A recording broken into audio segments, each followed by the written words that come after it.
ఏడాది తిరగకుండానే ఉపాసన కోసం మరో శుభవార్తను చెప్తూ మనవరాలు క్లిన్కర్ ఫేస్ ని రివీల్ చేస్తూ వచ్చేసిన మెగాస్టార్ చిరంజీవి. అందరికీ తెలిసిన విషయమే, ఉపాసన కొనిదెల ఎన్నో ఆర్గనైజేషన్స్ ని క్రియేట్ చేసి ఎన్నో సేవా కార్యక్రమాల్లో పాల్గొంటూ ఉంటుంది. అందం కాదు గుణం ముఖ్యం అనే విషయం ఉపాసన కొనిదెల్లో చూసి నేర్చుకోవాలి అంటూ రామ్ చరణ్ సైతం ఎంతగానో ఎమోషనల్ అవుతూ మురిసిపోతూ ఉంటారు.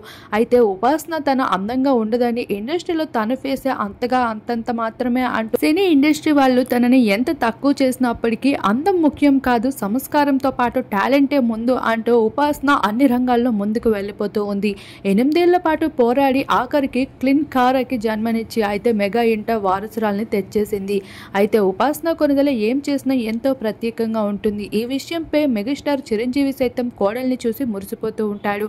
ఆ భాగంగానే ఇప్పుడు క్లిన్కార్ ఫేస్ ని రివీల్ చేస్తూ మనవరాలు ఫేస్ తో పాటు ఉపాసన కొనిదెల బిజినెస్ రంగంలోని ఒక చరణ్ భారీగానే కాకుండా ఇకపైన ఇండస్ట్రీలో తను కూడా ఒక మెంబర్ కాకపోతుంది. ఇకపైన తను ఒక కొత్త సినిమాలో ప్రొడ్యూస్ చేయబోతుంది అంటూ తనకు సంబంధించిన ఒక గుడ్ న్యూస్ ని లాంచ్ చేస్తూ వచ్చేసారు. ఈ విషయంపై నెటిజన్స్ అయితే ఉపాసనకి బెస్ట్ కామెంట్స్ ని ఎంతో సపోర్టింగ్ గా అందిస్తున్నారు.